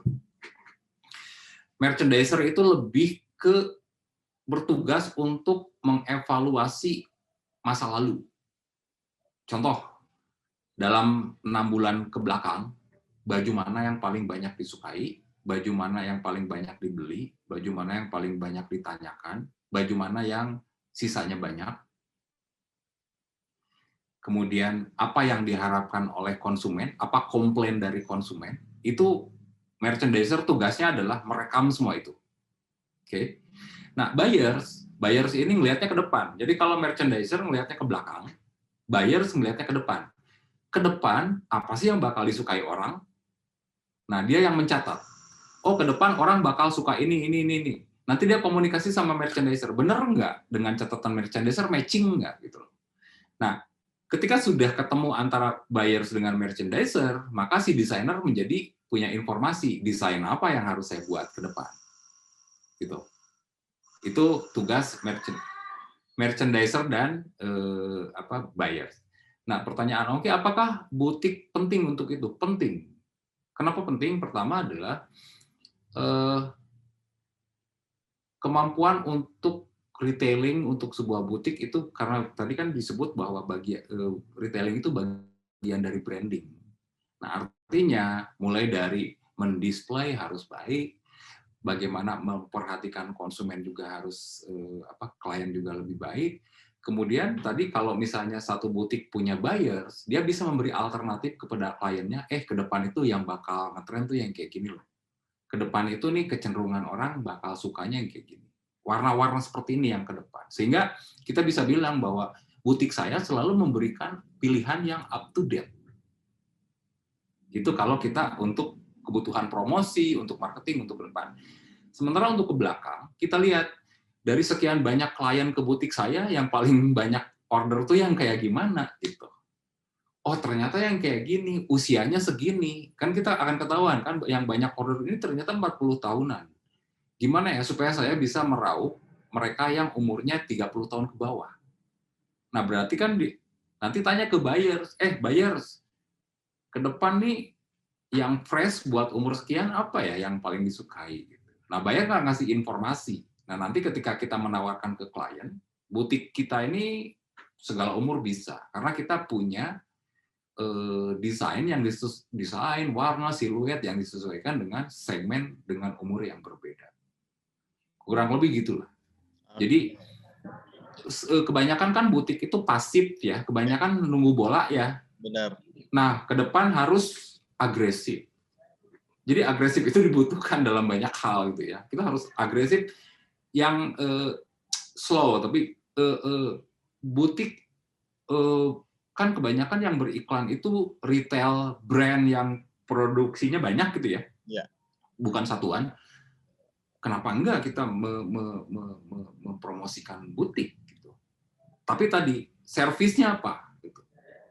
Kita harus membuat sekian banyak servis yang itu nggak dilakukan sama butik lain. Misalnya bahwa butik kita itu sangat memperhatikan prediksi tren ke depan. Bahwa butik kita sangat up to date dengan perkembangan yang baru. Bahwa butik kita bisa order lewat aplikasi. Bahwa butik kita bisa memberikan servis untuk repair kalau bajunya dipakai rusak. Itu kan sebetulnya bagian dari retailing, bagaimana dia menjaga supaya transaksi jual belinya tetap terjadi. Karena sebetulnya kalau butik itu lebih ke servis kan, dia tidak jual produk satuan, tapi lebih ke jasa. Biasanya begitu. Ada juga butik yang memang dia membuat koleksi, tapi yang sangat terbatas, limited gitu. Atau kalaupun dia idealnya butik itu bikin koleksi mini koleksi. Nanti orang bisa, oh saya mau baju ini, saya mau baju itu, tinggal kita fitting gitu ya. Dan itu menurut saya akan memberikan alternatif yang tadinya mau bikin baju satu, ternyata itu juga bagus, saya bikin 2 dong gitu kan. Bisa sangat mungkin kalau kita punya koleksi. Itu kita menerapkan Kulturhaus yang kayak ada di Paris. Kulturhaus itu kan gitu, dia selalu punya koleksi. Nanti orang pilih koleksi yang mana, setelah dia memilih fitting. Kemudian nanti diadaptasi mau dimodif bagian mananya atau diubah ke bagian mana, dihilangkan atau ditambah, itu sangat mungkin. Tapi konsumen sudah punya gambaran baju yang bakal dia akan punya gambaran kira-kira baju mana yang cocok buat dia. Itu kalau bikin koleksi enaknya gitu. Si konsumen punya gambaran. Dan kita juga punya bisa ngasih gambaran, ngasih alternatif. Mau yang stylenya destruktif, mau yang stylenya harmoni, mau yang stylenya romantik, mau yang stylenya maskulin. Menurut saya itu akan menjadi nilai tambah. Kan tadi tugas retailing adalah memberi nilai tambah gitu ya. Kalau keahlian kita membuat baju, nilai tambahnya apa nih? Supaya orang mau menggunakan jasa kita. Mungkin itu mudah-mudahan bisa menjawab. Sangat menjawab sekali, Mas. Dan ini sudah ada 2 penanya terakhir sebelum saya tutup nantinya. Ini ada yang sudah raise hand dan juga ada di kolom chat. Tapi saya mau bacakan dulu yang di kolom chat. Ini dari Mas Dimas Harfid. Pertanyaan untuk produk fashion sendiri, Pak. Karena produk saya adalah brand baru. Menurut pengalaman Bapak, formula branding seperti apa yang baiknya saya gunakan? Dalam kurung adalah online marketing. Silakan, Mas. Oke. Langkah pertama adalah kalau kita brand baru, sebelum kita branding, berarti kan kita harus jelas apa yang mau kalau kita bicara branding kan, bicara citra brand itu akan melekat dalam banyak hal gitu. Yang pertama adalah, ini praktis ya, kalau yang praktis adalah semua identitas brandnya harus ada, sudah harus ada. Identitas brand itu banyak hal, mulai dari brand kit, dia punya brand itu harus punya dokumen tentang profil brandnya, harus punya portfolio koleksi yang dibuat, apakah cetak atau bukan tergantung kebutuhan. Biasanya kalau sekarang kan lebih elektronik. Terus punya rumah tempat orang datang. Jadi yang pertama kalau brand baru adalah bagaimana membangun orang, bagaimana caranya orang tahu keberadaan brand kita. Itu kan jangan dulu mikir saya harus punya omset 1M sebulan, tapi bagaimana caranya supaya orang tahu keberadaan saya. Nah, supaya orang tahu keberadaan saya, maka yang pertama harus dibuat adalah kita harus punya rumah. Rumah itu ya profil brandnya. Profil brandnya di mana? Profil brand sebaiknya punya situs resmi brand yang bersangkutan. Nah, kemudian setelah itu supaya orang datang ke rumah kita, ya kita harus ngasih pengumuman kan? Lewat apa? Lewat media sosial, lewat email, lewat event, lewat saluran jejaring sosial, Twitter, lewat saluran komunikasi, Messenger, Facebook Messenger atau WA, semua saluran digunakan. Tapi balik lagi, pertanyaannya adalah segmen kita siapa? Siapa yang jadi segmen brand kita? Kenapa kita harus tahu? Ini sering saya ulang.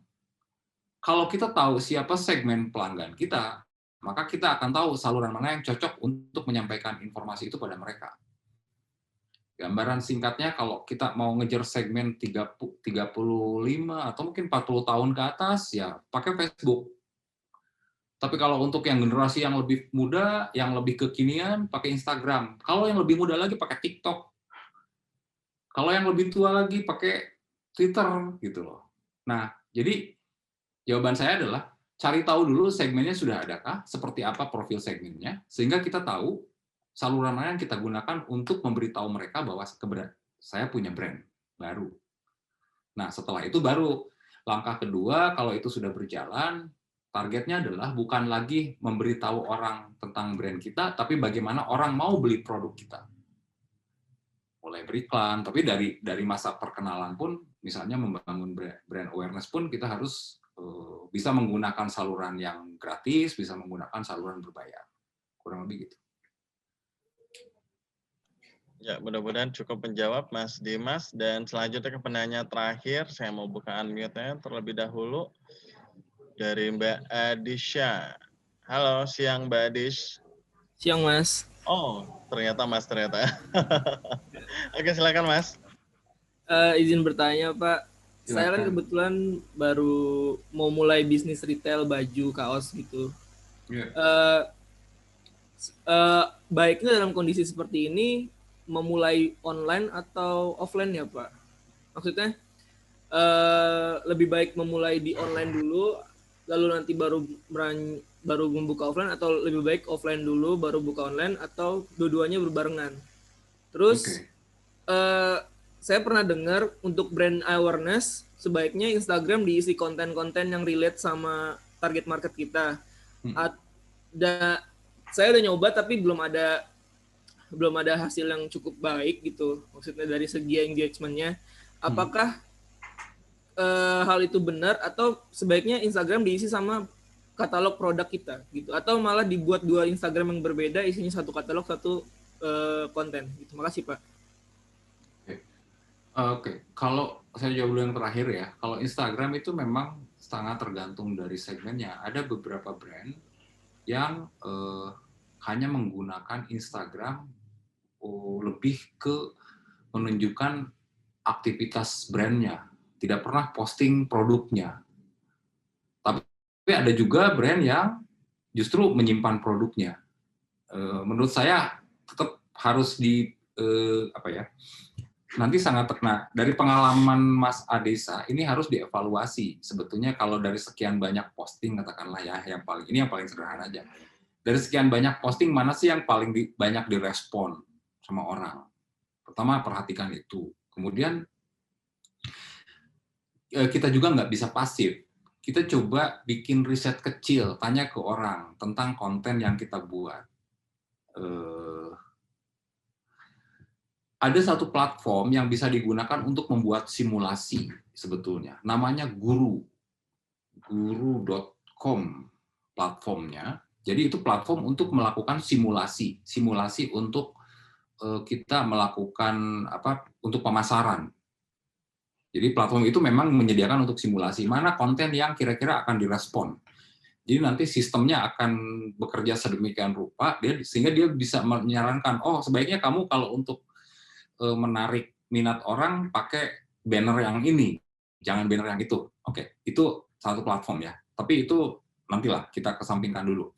Yang bisa dilakukan sekarang adalah kalau tadi tidak signifikan, memang kalau kita menggunakan media sosial tidak pernah bisa satu malam jadi. Jadi ini proses panjang. Proses panjang itu apalagi kalau kita memanfaatkannya secara generik tanpa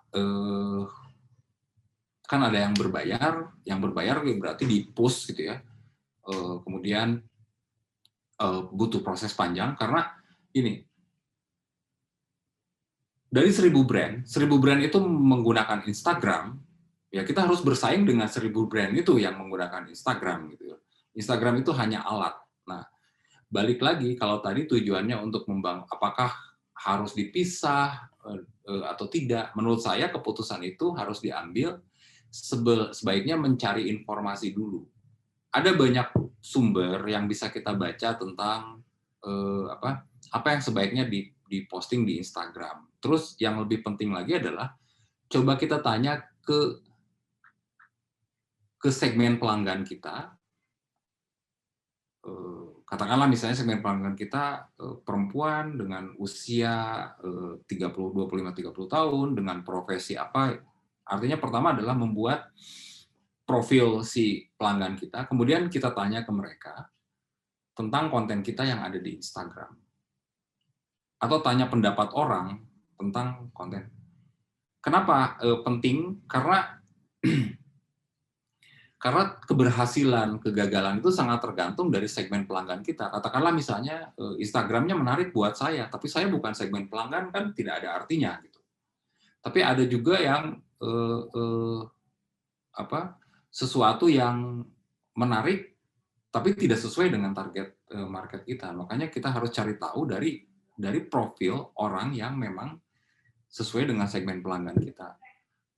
Kalau tanya ke saya, mungkin saya punya gambaran, oh kalau Instagram itu lebih baik bercerita tentang behind the scene sebuah brand, story gitu. Karena apa? Karena kalau mau lihat katalog produk, saya bisa ngelihatnya di website gitu. Tapi kalau ada brand yang tidak punya website, tentu dia mau jualan, kampanye, semuanya dilakukan di Instagram gitu. Nah, untuk orang seperti saya tidak suka orang yang jualan di Instagram gitu. Selain ribet juga nyari, susah untuk mencari kategorisasinya, lebih baik di online shop. Saya lebih suka lihat Instagram itu adalah cerita si brandnya di balik hal-hal yang tidak muncul di urusan jual belinya, misalnya cerita tentang bagaimana idenya, kemudian cerita tentang bagaimana dia melihat fashion, itu akan lebih menarik buat saya. Tapi pertanyaannya adalah, apakah saya segmen pelanggannya Adisa? Bukan gitu. Kalau bukan, tentu menjadi tidak signifikan, tidak akan punya pengaruh terhadap penjualan. Kurang lebih itu. Jadi harus bikin riset kecil untuk nyari feedback. Dan garis bawahi bahwa Instagram itu tidak naif. Instagram itu sangat berpihak pada yang punya uang. Jadi kalau dibilang sosmed penting untuk bisnis, betul. Itu penting, tapi arti pentingnya akan signifikan kalau kita punya uang untuk bayar fasilitas yang mereka gunakan. Tapi uang saya tidak cukup karena butuh planning. Planningnya adalah, pertama kita harus balik lagi. Kalau kita mau mengefektifkan Instagram atau media sosial apapun, kita harus tahu segmen pelanggan kita itu seperti apa, profilnya seperti apa, kebiasaannya seperti apa. Mereka online itu, kapan sih mereka aktif online, itu kan akan ketahuan. Nanti kita menyesuaikan, kapan kita posting sesuai dengan kebiasaan segmen pelanggan kita. Oh ternyata segmen pelanggan kita itu offline-nya tengah malam, online-nya tengah malam, ya postingnya tengah malam gitu loh. Tapi segmen yang lain kan akan punya kebiasaan yang berbeda. Itu yang kita harus kenali, pelanggan kita, kebiasaan mereka, kesukaan mereka, sehingga kita tahu apa yang harus dimunculkan. Kalau mungkin anak-anak milenial kan lebih suka yang heboh-heboh ya. Kasih tahu lo yang kontroversial, yang heboh gitu. Kalau generasi saya, ini apaan sih heboh-heboh, nggak penting gitu. Itu kan karena saya usianya beda dengan, saya bukan generasi milenial, generasi X yang lebih skeptis. Kalau generasi Z, itu kasihlah sesuatu yang sangat personal, yang menyangkut personal, menyangkut keberanian untuk mengekspresikan diri secara personal, yang lebih individual. Itu kalau segmen pelanggannya generasi Z. Oke, jadi rekomendasi praktis saya untuk Adisa, pertama adalah perjelas lagi segmen pelanggannya, kemudian bikin persona, profiling segmen pelanggannya, terus cermati kebiasaan mereka apa yang mereka sukai, apa yang mereka tidak sukai, kemudian cari tahu mereka aktif di media sosialnya, media sosial apa, kemudian mereka biasanya aktif di jam berapa.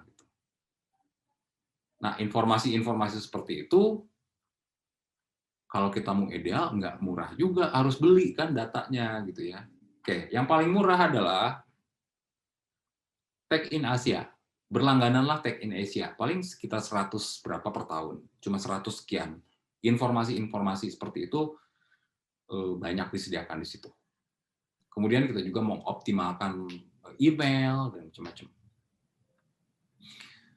Mungkin itu langkah praktisnya, coba dievaluasi aja kenapa sejauh ini tidak berhasil, apa yang membuat tidak berhasil, minta feedback pada follower paling tidak. Coba tanya followernya.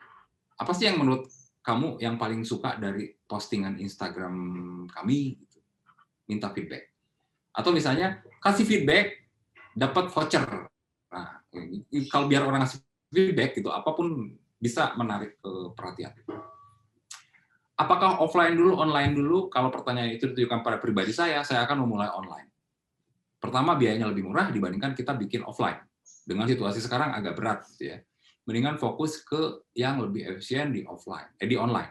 Yang itu memungkinkan kita bekerja lebih optimal, dan kebiasaan sekarang orang mulai semakin terbiasa dengan saluran digital, tapi balik lagi, kita harus tahu segmen pelanggan kita aktifnya di platform apa, aktifnya di kalau berinternet mereka aktifnya di mana. Gitu.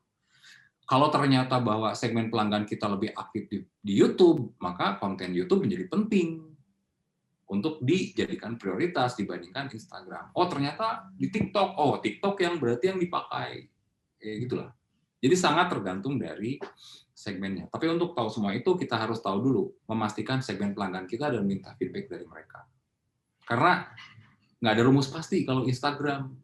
Nggak ada rumus pasti. Pengguna di Jakarta sama-sama menggunakan Facebook, kebiasaannya beda dengan pengguna di Kalimantan, sama-sama menggunakan Facebook. Usianya beda, beda juga. Sangat tergantung dari segmen pelanggan kita. Oke, mungkin buat Adisa mudah-mudahan membantu. Ya, mudah-mudahan Mas Adisya cukup menjawab yang sudah disampaikan oleh Mas Sadikin tadi. Dan tentunya tidak terasa Mas Sadikin lebih kurang sudah lebih 2 jam kita bersama di sini. Dan tentunya materi pada hari ini cukup menarik sekali. Tidak semua orang bisa mendapatkan ilmu seperti ini hanya di klinik konsultasi KUKM Smesco yang bisa kita hadirkan.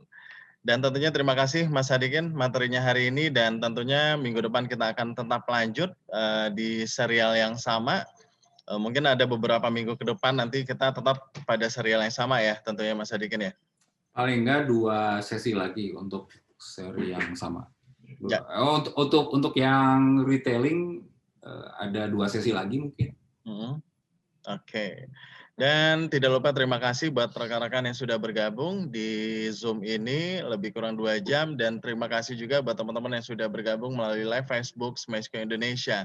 Dan tentunya buat teman-teman yang baru bergabung hari ini, kembali saya ingatkan jika teman-teman ingin masuk ke grup yang sudah kita bikin sebelumnya, grup kelas, tentunya di sana kita bisa berinteraksi, saling bertukar pikiran, dan juga bisa langsung kalau masih ada pertanyaan yang ingin ditanyakan kepada Mas Sadikin langsung, karena beliau juga hadir di dalam grup tersebut. Nanti bisa langsung chat saya melalui WA, nanti saya akan masukkan ke dalam grup tersebut. Oke, sekali lagi terima kasih banyak dan sampai jumpa minggu depan. Tetap sehat selalu, jaga kesehatan, dan jangan lupa selalu cuci tangan, jaga jarak, dan memakai masker. Terima kasih Mas Sadikin, selamat siang. Assalamualaikum warahmatullahi wabarakatuh.